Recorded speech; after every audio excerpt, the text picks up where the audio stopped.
पटना पहुंचे बीजेपी सांसद मनोज तिवारी ने राहुल गांधी की जाति जनगणना वाले बयान पर तीखी प्रतिक्रिया दी है। मनोज तिवारी ने राहुल गांधी के मानसिक स्वास्थ्य पर सवाल उठाते हुए उनकी जांच की मांग की है। दरअसल मनोज तिवारी ने कहा कि राहुल गांधी खुद अपनी जाति पूछे जाने पर भड़क जाते हैं, लेकिन दूसरों से जाति पूछने से नहीं चूकते। उन्होंने कहा कि राहुल गांधी का मानसिक स्वास्थ्य परीक्षण होना चाहिए।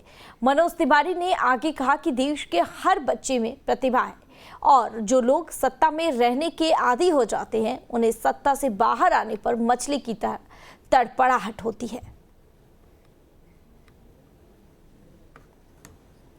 राहुल गांधी जी का इस समय थोड़ा इलाज की ज़रूरत है। उनका मेंटल हेल्थ चेकअप होना चाहिए। सबसे जो चिंता की बात है कि आप दुनिया भर का जात जानना चाहते हैं और अपना जाति नहीं बताना चाहते, ऐसा क्यों? वो कहते, उनसे जब पूछा गया कि आपकी जाति क्या है, तो उन्होंने कहा कि इन्होंने मुझे गाली दिया। अगर राहुल गांधी जी से जात पूछा जाए तो उनको लगता है कि गाली दिया गया है, तो फिर दूसरे की जात पूछते हैं तो वो भी तो गाली हुई। तो वो सबको गाली देना चाहते हैं और अपने को उससे बचाना चाहते हैं। तो मैं समझता हूँ ऐसे व्यक्ति का मेंटल हेल्थ चेकअप होना चाहिए।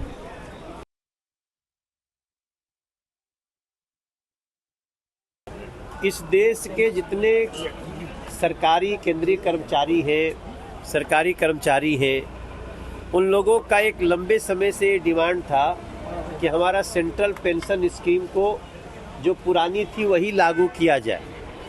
और आप सबको जानते हुए बड़ी खुशी की बात है कि 2 दिन पहले सेंट्रल पेंशन स्कीम को नरेंद्र मोदी जी की सरकार, उन्होंने इसको मंजूरी दे दी है।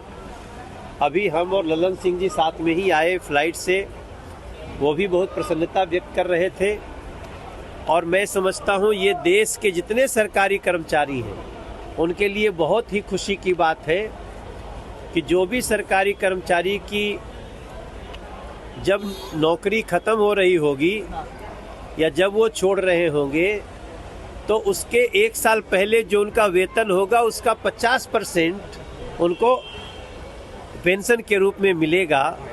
और ये मुझे लगता है देश के लगभग 10 करोड़ लोगों के लिए, 10 करोड़ परिवारों के लिए एक बहुत बड़ा समाचार है। नरेंद्र मोदी जी को धन्यवाद।